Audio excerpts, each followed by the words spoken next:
PM Modi बेमिसाल।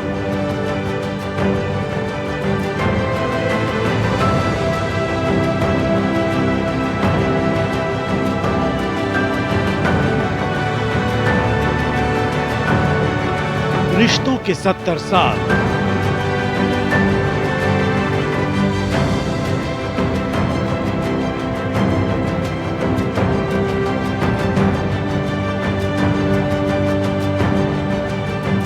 कारगर कूटनीति शानदार।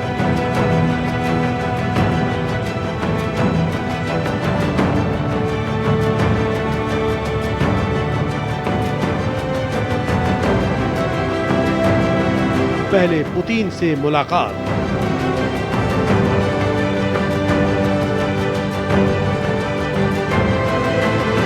अब पोलैंड का हालचाल।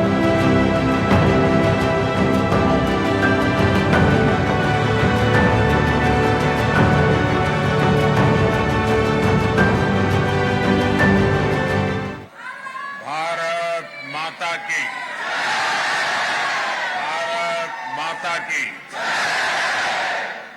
नमस्कार। केम छो?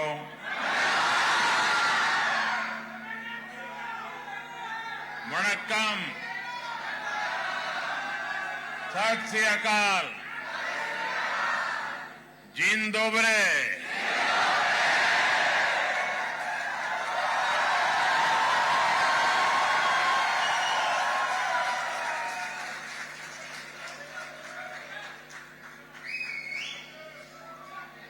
ये नजारा वाकई अद्भुत है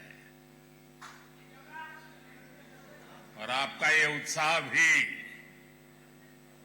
अद्भुत है। मैं जब से यहां पैर रखा है, आप थकते ही नहीं है। आप सभी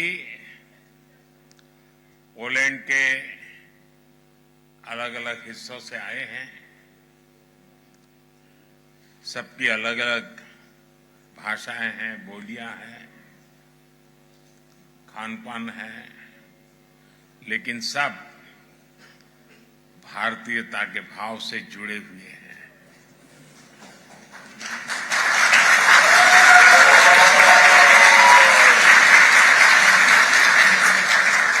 आपने यहां इतना शानदार स्वागत किया है।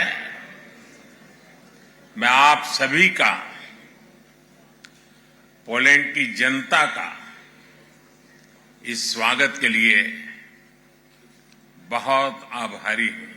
और मीडिया में बताया जा रहा है कि 45 साल बाद भारत का कोई प्रधानमंत्री पोलैंड आया है। बहुत सारे अच्छे काम मेरे नसीब में ही है।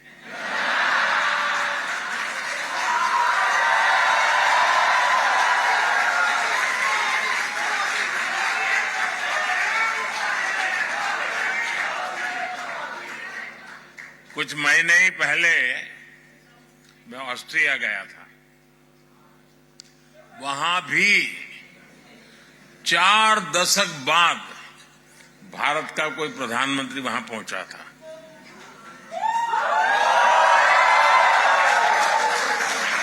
ऐसे कई देश हैं जहां दशकों तक भारत का कोई प्रधानमंत्री पहुंचा नहीं है।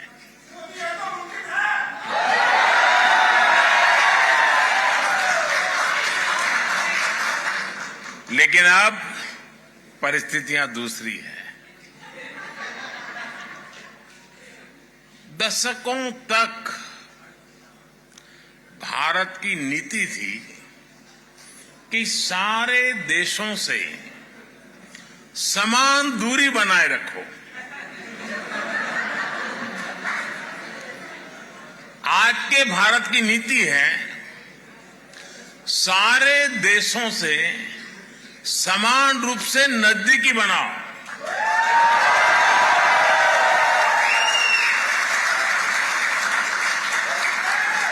आज का भारत सबसे जुड़ना चाहता है। आज का भारत सबके विकास की बात करता है। आज का भारत सबके साथ है, सबके हित की सोचता है। जब पोलैंड मुश्किलों से घिरा हुआ था, जब पोलैंड की हजारों महिलाएं और बच्चे शरण के लिए जगह जगह भटकते थे, तब जाम साहब, दिग्विजय सिंह, रंजीत सिंह जाडेजा जी आगे आए।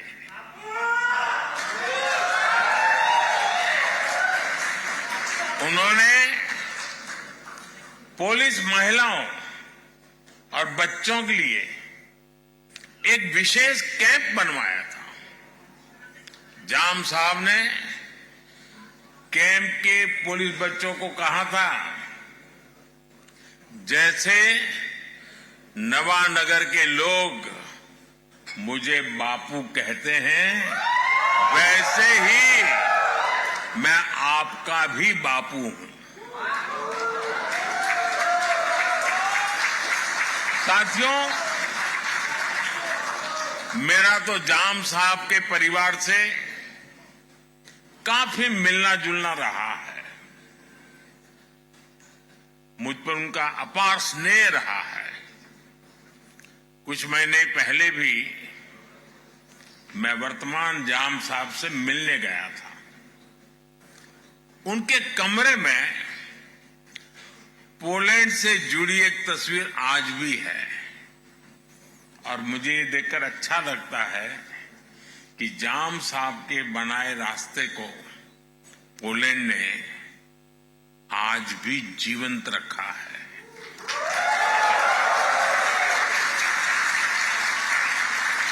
दो दशक पहले जब गुजरात में भीषण भूकंप आया था, तो जामनगर भी उसकी चपेट में आ गया था। तब पोलैंड सबसे पहले मदद के लिए पहुंचने वाले देशों में से एक था।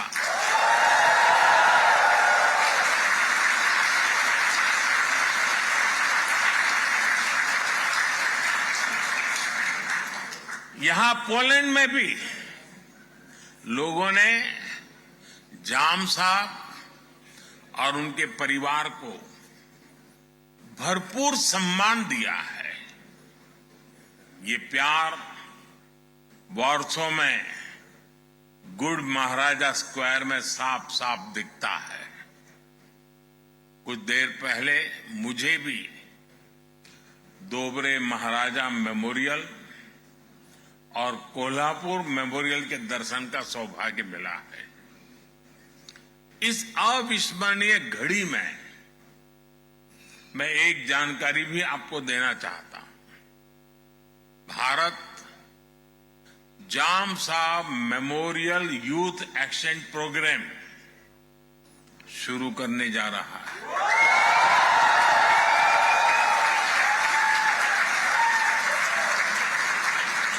इसके तहत भारत 20 पोलिश युवाओं को हर साल भारत आने के लिए आमंत्रित करेगा।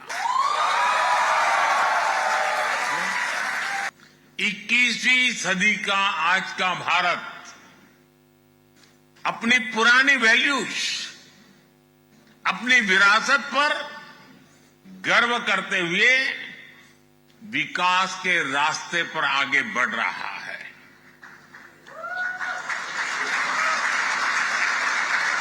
आज दुनिया भारत को उन खूबियों के कारण जानती है जिसे भारतीयों ने सारी दुनिया के सामने साबित करके दिखाया है। पूरी दुनिया में भारतीय एक्सेलेंस के लिए भी पहचाने जाते हैं। आईटी सेक्टर हो या भारत के डॉक्टर्स हो, सभी अपने एक्सेलेंस से छाए हुए हैं।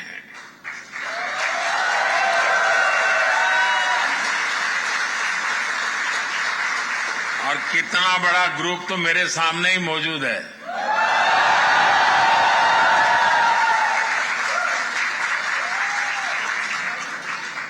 साथियों, हम भारतीयों की एक पहचान एम्पैथी भी है। दुनिया के किसी देश में संकट आए, भारत पहला देश होता है जो मदद के लिए हाथ बढ़ाता है।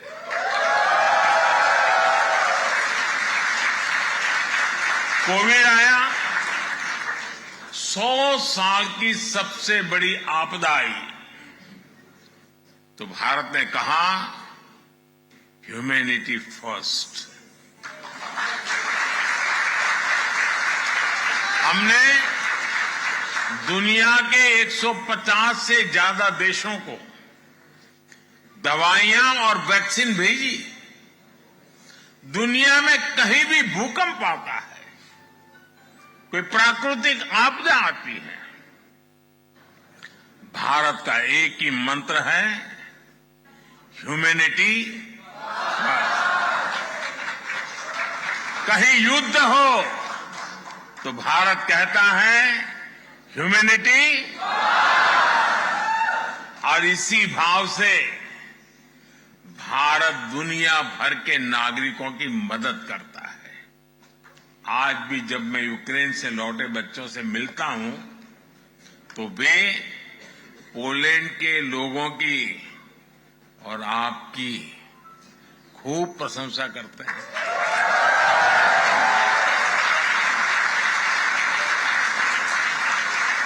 और इसलिए आज मैं यहां 140 करोड़ भारतीयों की तरफ से आप सभी का, पोलैंड के लोगों का अभिनंदन करता हूं। मैं आपको सैल्यूट करता हूं।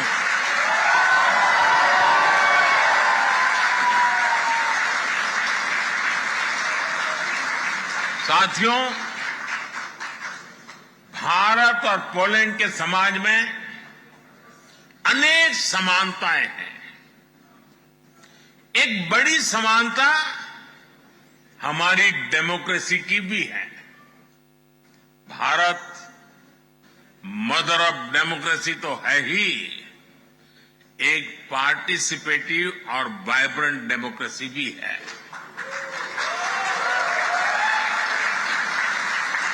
भारत के लोगों का डेमोक्रेसी पर अटूट भरोसा है। ये भरोसा हमने हाल के चुनावों में भी देखा है।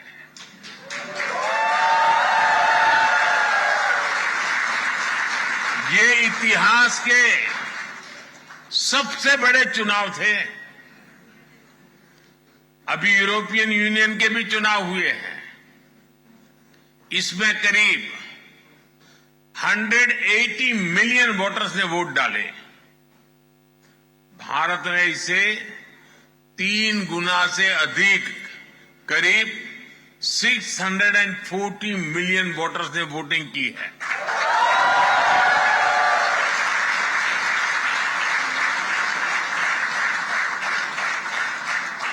भारत के इन चुनावों में हजारों पॉलिटिकल पार्टी ने हिस्सा लिया। करीब 8,000 कैंडिडेट्स मैदान में थे। 5 मिलियन से ज्यादा वोटिंग मशीन्स, 1 मिलियन से ज्यादा पोलिंग स्टेशंस, 15 मिलियन से ज्यादा कर्मचारी। इस स्केल का मैनेजमेंट, इतनी एफिशिएंसी और चुनाव पर इस लेवल का ट्रस्ट, ये भारत की बहुत बड़ी ताकत है। मुझे बताया गया है कि 24 अगस्त से एक बार फिर कबड्डी की चैंपियनशिप होने जा रही है और पहली बार पोलैंड इसकी मेजबानी कर रहा है।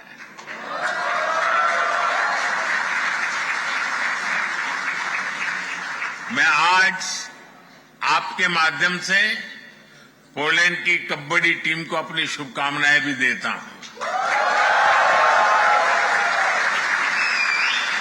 साथियों, आपने कुछ दिन पहले ही यहां आजादी का उत्सव मनाया है। आजादी के आंदोलन के समय हमारे स्वतंत्रता सेनानियों ने समृद्ध भारत का सपना देखा था। आज हर भारतीय उस सपने को साकार करने के लिए जी तोड़ मेहनत कर रहा है। भारत ने लक्ष्य तय किया है कि 2047 तक खुद को भारत, विकसित भारत बनाने का संकल्प लेकर के हमारा देश आगे बढ़े।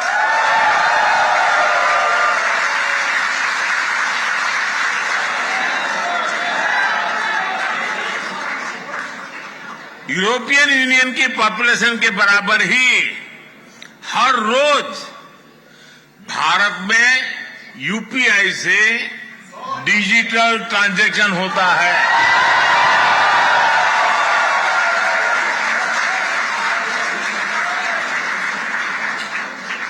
यूरोपियन यूनियन की कुल आबादी से ज्यादा भारतीयों को सरकार 5 लाख रुपए का फ्री हेल्थ इंश्योरेंस देती है।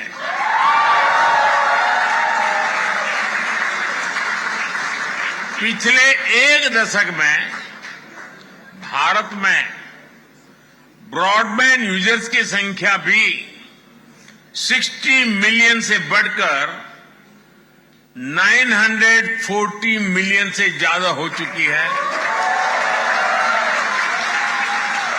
यानी यूरोप और यूएसए की पॉपुलेशन को मिला दे करीब उतने लोग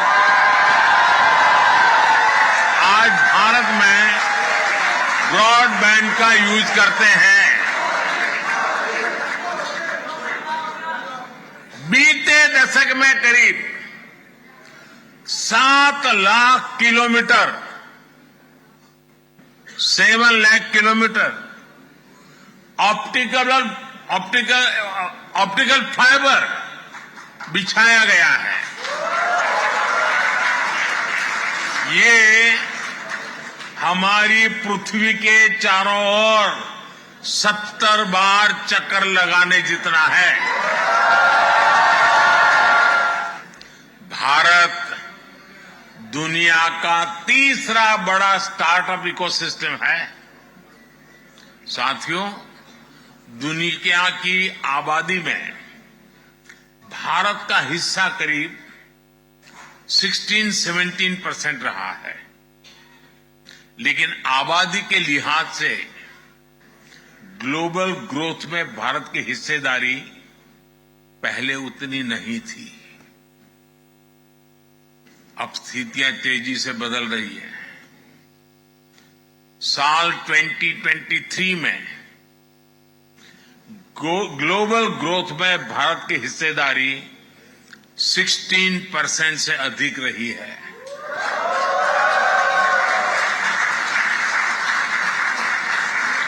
आज दुनिया की हर एजेंसी, हर संस्था भारत के शानदार फ्यूचर की भविष्यवाणी कर रही है।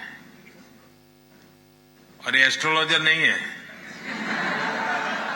ये आंकड़ों के हिसाब से हिसाब लगाते हैं, जमीनी हकीकतों के आधार पर हिसाब लगाते हैं।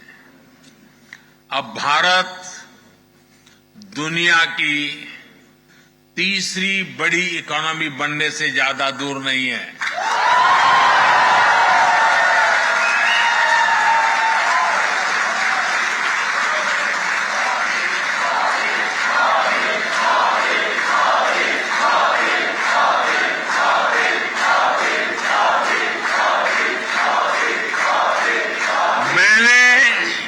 देश की जनता को वादा किया है, मेरे तीसरे टर्म में भारत तीसरे नंबर की इकोनॉमी बन के रहेगी।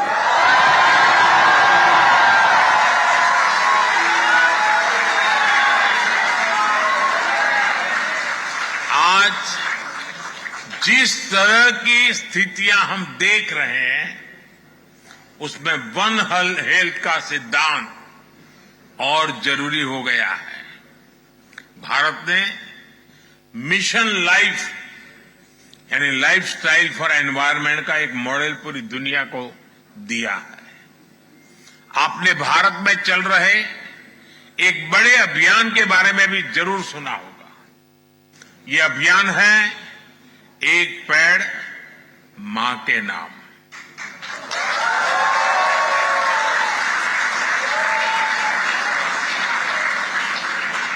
करोड़ों भारतवासी आज अपनी जन्मदाता मां के नाम पर पेड़ लगा रहे हैं और इससे धरती मां की भी रक्षा हो रही है।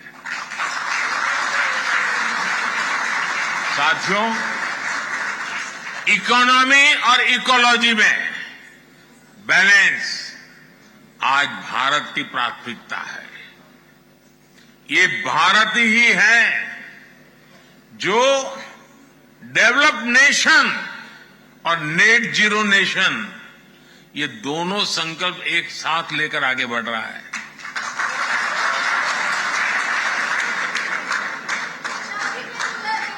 आपका हर प्रयास आपके भारत को विकसित भारत बनाने में मदद करेगा।